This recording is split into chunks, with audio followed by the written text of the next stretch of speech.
have Rhea Chowdhury.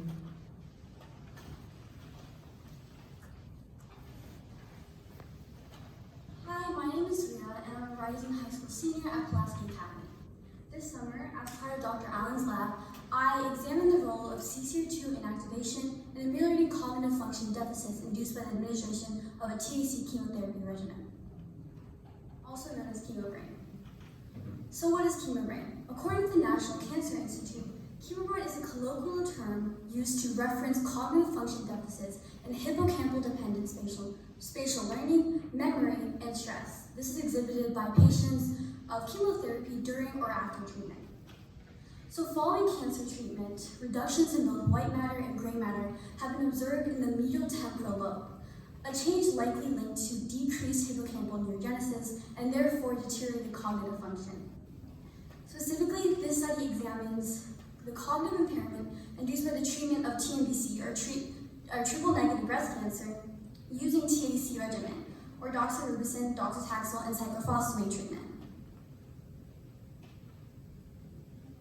So research suggests that there are more than 280,000 new cases annually in the US of triple-negative breast cancer, accounting for about 10 to 20% of all breast cancers. As triple-negative breast cancer emerges as a significant health concern, particularly among middle-aged women, improvements in screening and treatment have facilitated a 90% 5-year survival rate. Recognizing the rising incidence of chemobrain as an unintended byproduct of these advances in survivorship, the patient population exhibiting chemobrain, or TAC-induced cognitive deficits, is increasingly prominent, mandating an efficient solution to this rising issue that affects over 80% of breast cancer patients. So the TAC regimen consists of 3 primary highly toxic agents: doxorubicin, cyclophosphamide, and docetaxel. So doxorubicin is colloquially termed the red devil due to its red distinctive coloring, and is the most toxic and popular anthracycline. It contributes to oxidative stress by generating anthracycline iron complexes that exacerbate oxidative stress throughout the body. It also dysregulates calcium homeostasis and affects mitochondrial permeability. So cyclophosphamide is the next drug. The drug acts as an alkylating agent, cross-linking DNA to instigate apoptosis. It exacerbates oxidative stress and correspondingly neuroinflammation throughout the brain by depleting antioxidants, damaging mitochondria, and dysregulating calcium signaling. Correspondingly, cyclophosphamide has been proven to increase inflammatory biomarkers throughout the hippocampus. This was injected alongside doxorubicin for the first 4 weeks of the experiment. The last highly toxic drug of TAC regimen is docetaxel. This is synthesized from yew tree and constitutes a semi-synthetic analog of paclitaxel. It prevents the depolymerization of stable microtubules to prevent and halt the cell cycle, inducing apoptosis. It's also linked to mitochondrial dysfunction and therefore disrupts the equilibrium of ROS, or reactive oxidative species. This causes oxidative stress and neuroinflammation. So the toxicity of chemotherapy. Multiple mechanisms contribute to cognitive impairment and this hippocampal neurotoxicity in response to TAC, including blood-brain barrier disruption, neuroinflammatory responses, and increases in mitochondrial dysfunction. These factors culminate to cause chemobrain, manifesting as depression, anxiety, spatial memory deficits, and general cognitive dysfunction following treatment. The duration of chemobrain often varies according to patient and various other factors, ranging from several months to, in rarer cases, numerous years after treatment. So chemobrain's exact pathological dynamics remain unestablished. However, its effects are largely attributed to oxidative stress, cytokine dysregulation, and neuroinflammation.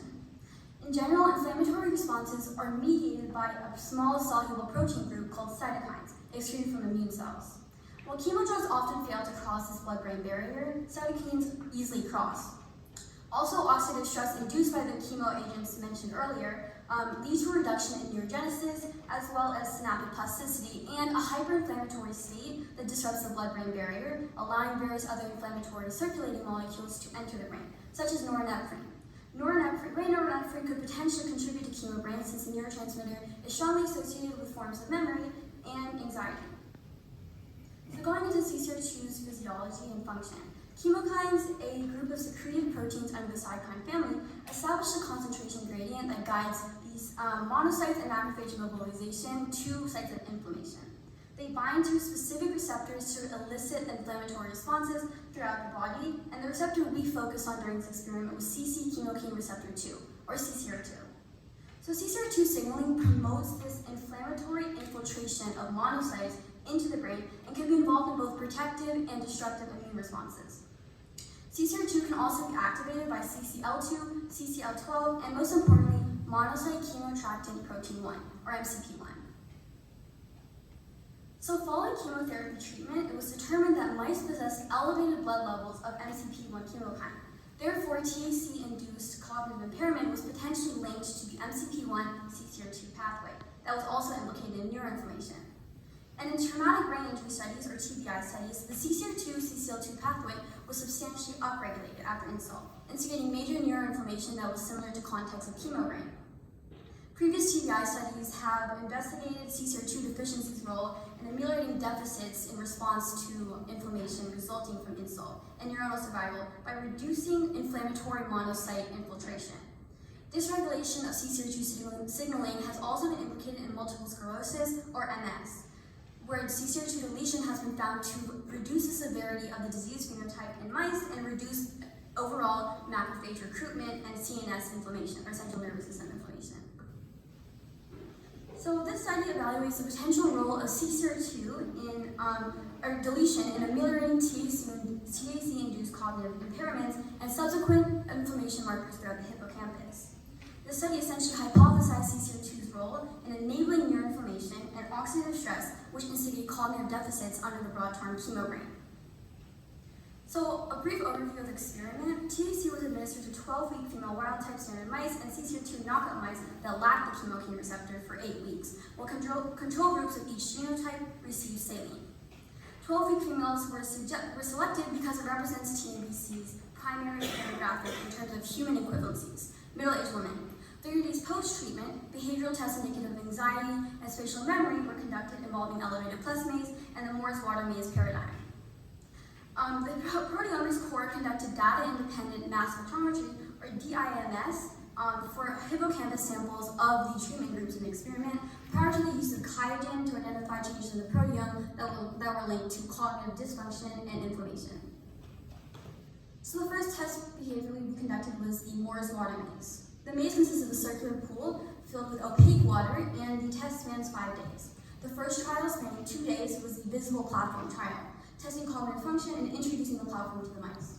Each animal was released into a quadrant and told to locate the platform using visual cues outside of the maze or pool, with either vision, tracking, and recording the mice paths. The mice were allowed 60 seconds of free movement to locate the platform. The subsequent hidden platform trial on days 3 to 5 measures hippocampal-dependent spatial memory, requiring the mice to locate the platform that was now submerged due to elevated water levels to fully submerge the platform. So in this test, essentially a non-impaired animal or mouse with intact cognitive function and spatial memory will exhibit a significant preference for the target quadrant and platform. So on day 3, for the results, wild-type mice demonstrated a significant spatial memory deficit induced by THC, with saline groups indicating significant intact cognitive function and significant preference for the target quadrant, while THC mice after treatment failed to do so. CCR2 knockout control versus THC indicated no such contrast, with both groups locating the target platform. This indicated that CCR2 deletion minimized the THC-induced deficit that was seen prominently within the wild-type groups. So on day 4, this pattern was reiterated, and wild-type groups exhibited a sustained spatial memory deficit, with saline groups again locating the platform and THC mice after treatment failing to. However, the comparison between CCR2 saline versus THC indicated no such resemblance of chemobrain symptoms, again demonstrating no contrast between performances and both maintaining intact cognitive function despite receiving chemotherapy. So on day 5, all groups actually demonstrated a significant preference for the target quadrant. While CCR2 knockout saline and THC groups both were able to locate the platform all 5 days of testing, the wild-type THC consistently failed to do so until day 5 of testing, unlike wild-type saline. So this performance indicates that THC-induced anxiety and THC-induced cognitive deficits in wild-type are prominent and may potentially be mitigated with additional training. Moreover, CCR2 knockout mice consistent spatial memory throughout the paradigm corroborated CCR2 deficiency's role in addressing symptoms associated with chemobrain and chemotherapeutic toxicity. So the next maze that we utilized was the elevated plus maze. This was the second behavioral test, and the apparatus comprises two arms and open arms and two closed arms, intersecting to resemble a plus sign, as depicted here. Monitoring a 5-minute period of free movement after being placed in the intersection, the ethovision recorded and stored the mice's behavior once again. Excessive thigmotaxis, or motion along something or in enclosed areas, indicates escalated anxiety. The tendency to remain largely in open arms indicates lower anxiety than the mice with preferences for closed arms. This is a common assay for anxiety, behavior, and rodents. So going into the results, these results corroborated the results or the points proven in the Moore's water maze, showing that CCR2 deletion could potentially avoid the chemobrain symptoms exhibited prominently in wild type after chemo. So the wild type mice's performance confirmed the cognitive deficit and anxiety that was associated with chemobrain, as the control group spent significantly more time in open arms than the mice that received TAC. So TAC mice indicated higher like anxiety behavior. This significant difference reaffirms the chemobrain that was shown and induced by TAC treatment. Moving on to the CCR2 knockouts, however, the TAC mice actually remained in open arms for a larger duration than the control. However, there was no significant difference, again, corroborating the reduction of TAC-induced anxiety due to CCR2 deletion. So our next approach was the proteomics approach. Samples were sent to the proteomics core and analyzed using data-independent acquisition mass spectrometry, or DIMS. DIMS is a modern procedure of proteomics that produces digital proteome maps with high reproducibility and is supported by increasing amount of oncology studies for its use in molecular classification and pathway analysis. QIAGEN identified significant changes in the proteome in treatment groups related to neuroinflammation, anxiety, and corresponding cognitive function, producing canonical pathways as well. So looking at the wild-type network, this network compared the wild-type TAC versus saline. The orange and red symbols indicate upregulation and increased measurement, while the blue indicates inhibition.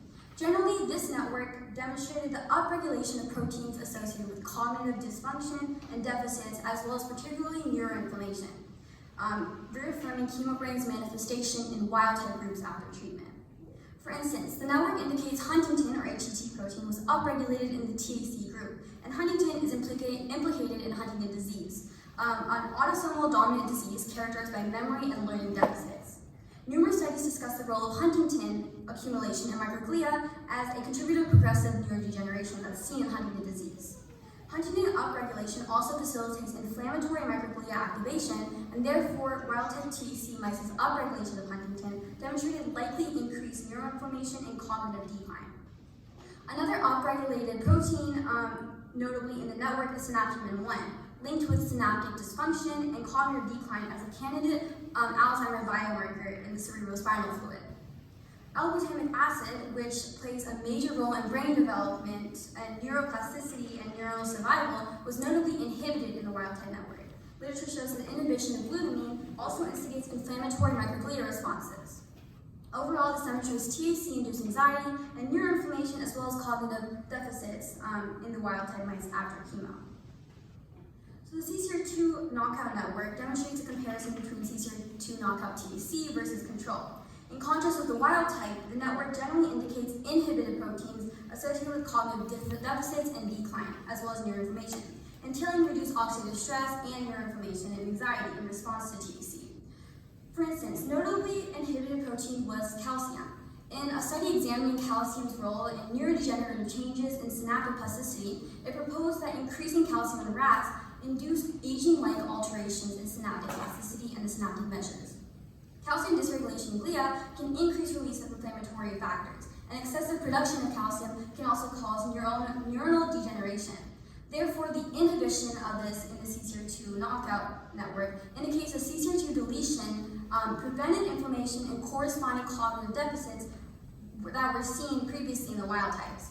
EGFR was also notably inhibited in the network, and its inhibition, according to literature, has a positive effect in ameliorating astrogliosis and reducing pro-inflammatory cytokine responses and restricting demyelination.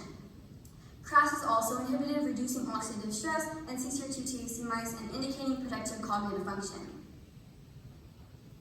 So the canonical pathway compared CCR2 TAC versus wild-type TAC groups in the context of oxidative stress specifically. This indicated differences in response to treatment.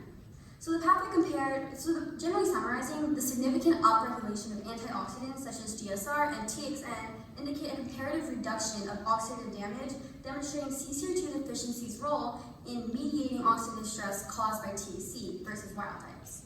Essentially, CCR2 knockout mice receiving TAC had increased antioxidants and therefore less oxidative stress than TAC wild types, showing CCR2 deletion's ability to minimize neuroinflammation and prevent that deficit.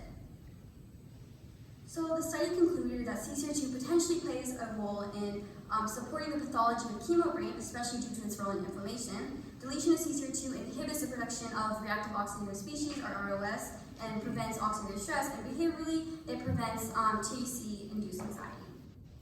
So in the future, we'd like to characterize how CCR2 levels are associated with cell invasion and breast cancer metastasis, and explore pharmacological CCR2 antagonists to promote clinical applicability. Those are my references, and I'd like to thank Dr. Allen, my mentor, as well as all of my lab mates as well, the SRI team, and NIH for funding.